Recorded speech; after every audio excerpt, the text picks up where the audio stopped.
प्रेमी ढूंढत मैं फिरूं, प्रेमी मिले न कोय। प्रेमी सो प्रेमी मिले, विश्व अमृत होए। नमस्कार दोस्तों, मैं डॉक्टर अनुपमा फलसफा मंच के माध्यम से आप सभी का हार्दिक अभिनंदन करती हूँ। प्रस्तुत हूँ कबीर दास के शब्द की पंक्तियों की हिंदी व्याख्या लेकर।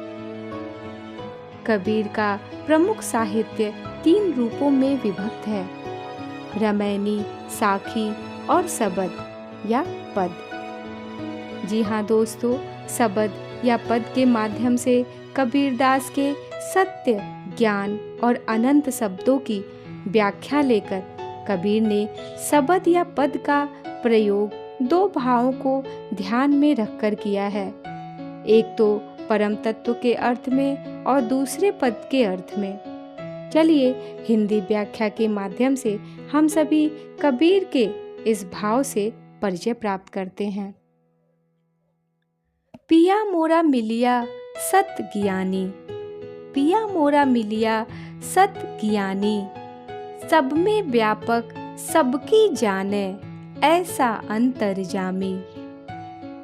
सहज सिंगार प्रेम का चोला, सहज सिंगार प्रेम का चोला। सुरति निरति भर यानी, पिया मोरा मिलिया सत ज्ञानी। सील संतोख पहिर दोई कंगन, सील संतोख पहिर दोई कंगन। होई रही मगन दीवानी। कुमति जराई करौ मैं काजर, कुमति जराई करौ मैं काजर। पढ़ी प्रेम रस बानी, प्रिया मोरा मिलिया सत ज्ञानी। ऐसा पिय हम कबहु न देखा, ऐसा पिय हम कबहु न देखा। सूरत देख लुभानी। कहे कबीर मिला गुर पूरा, तन की तपन बुझानी। पिया मोरा मिलिया सत ज्ञानी।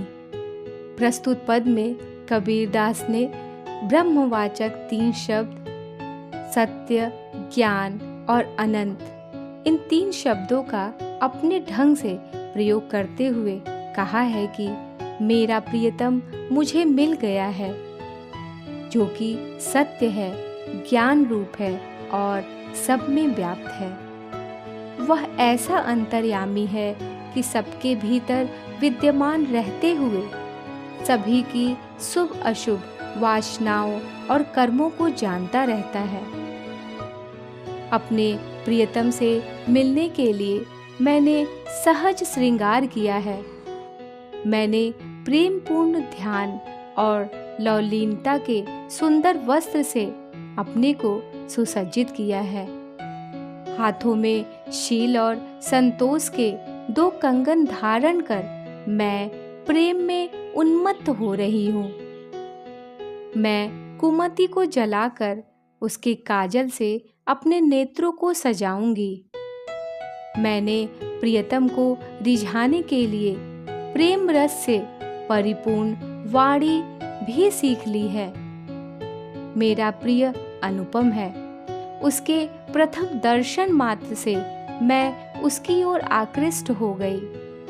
इस प्रकार कबीर कहते हैं कि मुझे वह रहस्य ज्ञात हो गया जिससे मैं अपने प्रियतम को प्राप्त कर अपने त्रिताप को बुझाने में सफल हो गई हूँ। धन्यवाद। कृपया मेरे चैनल को लाइक, शेयर और सब्सक्राइब करें। मिलती हूँ बहुत जल्द। आप सभी को नमस्कार।